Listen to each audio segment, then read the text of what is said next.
آپ اس کی بچی کو شفا یاب کر دیں۔ اے میرے مولا اس نے وعدہ کیا ہے کہ اگر اس کی بچی شفا پا گئی تو یہ کلمہ پڑھ کر مسلمان ہو جائے گا۔ مولا کائنات نے کچھ دیر تعامل کیا، سوچا چاہتے تو خود پڑھ کے اس بچی کو شفا دے سکتے تھے، لیکن ایک مرتبہ آواز دی تشت لایا جائے۔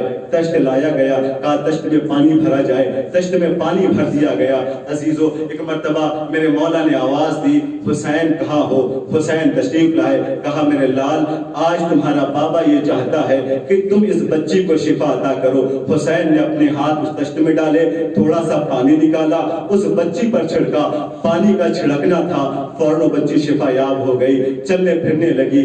عزیزو وہ بچی جو اب تک چل پھر نہیں سکتی تھی وہ شفا یاب ہو گئی۔ ایک مرتبہ یہودی نے کلمہ پڑھا، کلمہ پڑھنے کے بعد مولا کائنات کی بارگاہ میں دست ادب جوڑ کر کہتا ہے اے میرے مولا ابھی تک میں یہودی تھا اور میرے جو قانون تھے اسی پر عمل کرتا تھا، دین اسلام سے مجھے کوئی واسطہ نہ تھا، لہذا اس کی تعلیم سے میں بے خبر ہوں۔ اے میرے مولا میں یہ چاہتا ہوں کہ یہ بچی آپ کے گھر میں رہے، آپ کے گھر میں پرورش پائے، زینب کے سائے میں رہے گی تو کچھ دین کے بارے میں سیکھ جائے گی، کچھ پردے کے بارے میں سیکھ جائے گی، کچھ قرآن کی تعلیم حاصل کر لے گی۔ عزادارو میرے مولا نے کہا ٹھیک ہے۔ وہ بچی اٹھی، جناب زینب کے قریب گئی، جناب زینب نے اسے قرآن پڑھایا، جناب زینب نے اسے پردہ کرنا سکھایا، جناب زینب نے اسے احکام سکھائے۔ وقت گزرتا رہا، سال ہا سال وہ یہودی اپنی بیٹی کو دیکھتے آتا رہا، مولا کائنات سے ملاقات کرنے آتا رہا، لیکن ایک دفعہ جب آیا تو میرے مولا نے کہا کہ اے یہودی اب تیری بیٹی بڑی ہو گئی ہے، جا اپنی بیٹی کو اپنے ساتھ لے کر جا۔ عزیزو یہودی نے کہا مولا کیا کوئی خطا سرزد ہو گئی ہے؟ مولا فرماتے نہیں، مصلحت کا تقاضا یہ ہے کہ تو اپنی بیٹی کو اپنے ساتھ لے کر جا۔ اپنی بیٹی کو اپنے ساتھ لے کر گیا، وہ جو ایک وقت پہ حرکت بھی نہیں کر سکتی تھی، جب شام پہنچی تو نور اہل بیت سے اتنا منور ہو چکی تھی کہ اس کی خوبصورتی کے چرچے پورے شام میں تھے، ہر کوئی اس کی خوبصورتی کو دیکھتا تھا، تعریف کرتا تھا۔ اس کی خوبصورتی کا چرچا ہوتے ہوتے معاویہ کے دربار میں پہنچا، معاویہ نے یزید کے لیے اس کا رشتہ بھیجا، رشتہ ہو گئی، رشتہ ہو گیا۔ کل تک جو در اہل بیت پر پرورش پا رہی تھی آج شام کے دربار میں ہے، شام کے محلوں میں ہے، لیکن اسے حسین کا ہر دم خیال ہے، اسے زینب کا ہر دم خیال ہے، اسے علی کا ہر دم خیال ہے۔ عزاداروں جب اہل بیت کا لوٹا ہوا قافلہ شام پہنچا ہے اور جب قید خانے میں پہنچا ہے تو باتیں ہوتے ہوتے ایک مرتبہ اس یزید کی زوجہ کے کانوں میں پہنچی۔ اب جب یزید کی زوجہ نے سنا کہ کچھ عجیب و غریب قیدی آئے ہیں، اشتیاق پیدا ہوا کہ میں بھی ان سے ملاقات کروں۔ ایک شب یزید سے کہتے ہیں یزید میں نے سنا ہے کچھ عجیب قیدی آئے ہیں تیرے قید خانے میں ہے، میں یہ چاہتی ہوں کہ میں ان سے ملاقات کروں۔ یزید کہتا ہے ذرا اپنے وقار کو دیکھو، ذرا اپنی منزلت کو دیکھو، دیکھو تم خلیفہ وقت کی زوجہ ہو، قیدیوں سے ایسے ملاقات نہیں کرتے۔ ایک مرتبہ وہ زوجہ کہتی ہے کہ نہیں میرا دل بیتاب ہے، میں مشتاق ہوں کہ میں ان قیدیوں سے ملاقات کروں، ان قیدیوں کے مزاج پرسی کروں۔ یزید بار بار منع کرتا ہے لیکن جب اصرار بڑھا تو اجازت دے دی، لیکن ایک جملہ کہتا ہے دیکھو تم خلیفہ وقت کی زوجہ ہو لہٰذا ایسے نہ جانا بلکہ شایان شان کے ساتھ جانا، شان و شوکت کے ساتھ جانا۔ لہٰذا کنیزوں کو ہمراہ کیا، کنیزوں کے ہاتھوں میں کرسیاں ہیں۔ عزاداروں اب جیسی زوجہ یزید قید خانے میں داخل ہوئی، ایک مرتبہ جناب زینب نے جناب ام کلثوم سے کہا اے بہن ام کلثوم ذرا سامنے دیکھو کوئی آ رہا ہے۔